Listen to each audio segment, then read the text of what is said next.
On BBC Two shortly, Chris Christopherson and James Coburn star in Sam Peckinpah's powerful western, Pat Garrett and Billy the Kid.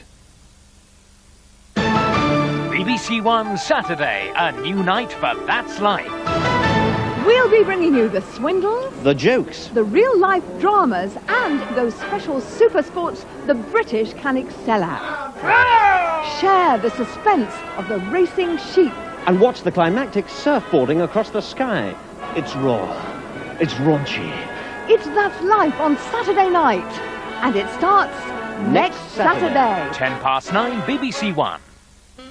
Get the best in new season entertainment with the Radio Times. Television's most reluctant star, Geoffrey Palmer, talks about his latest comic role. Star-turned-stargazer Millicent Martin reflects on satire and success. And as BBC One begins the first TV portrait of Sir Winston Churchill, the Radio Times meets the Texan model who enchanted the great man. There are travel tips from Holiday's latest globe-trotting reporter, Annika Rice. And if the marvellous British winter is getting you down, don't despair, because you can enjoy the luxury of Necker Island, the splendour of Venice, or the thrill of America's West Coast by winning one of 3 superb prizes in Radio Times' easy-to-enter competition. The Radio Times, it's essential reading. In Match of the Day in 20 minutes, Desmond Lynam introduces sensational highlights of the day's action from the FA Cup third-round matches between the teams on the road to Wembley. Before that, we've a roundup of the rest of the weekend sport and the main evening news with Michael Burke. This is BBC One, it's 10:35. The rebellion in Georgia is heading towards a bloody climax. The first pictures of yesterday's clashes to reach the west show gunmen murdering unarmed demonstrators. And the government shakes up teacher training. More of it will be done in the classroom.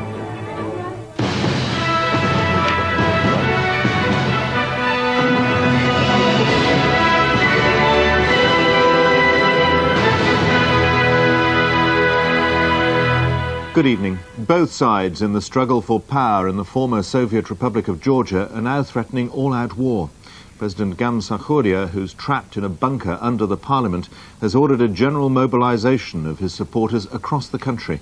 The rebels say they're now prepared to storm the parliament building to depose him. 2 people wounded yesterday when gunmen fired on a peaceful demonstration have died, bringing the total number killed in the incident to 4. These are the supporters of President Gamsakhuria, who yesterday answered his call for a mobilization of the people and defied the declared state of emergency. There were about 1,000 of them, noisily chanting their loyalty to the president they elected when the shooting began.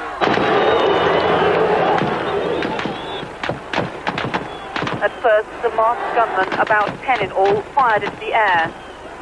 One of them threw a smoke bomb into the midst of the people. But a handful of protesters turned to chase their attackers. Brandishing their placards, they threw a couple of stones.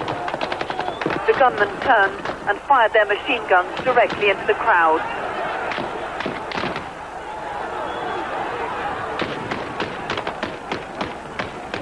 Then got away in a jeep and an unmarked car. There were chaotic scenes as people tried to help the injured and the dying. One man next to the cameraman who filmed this was shot in the shoulder. Another was hit in the stomach in front of me. Some of the crowd blamed the opposition, led by Cengiz Sigua, for the attack. They came with automats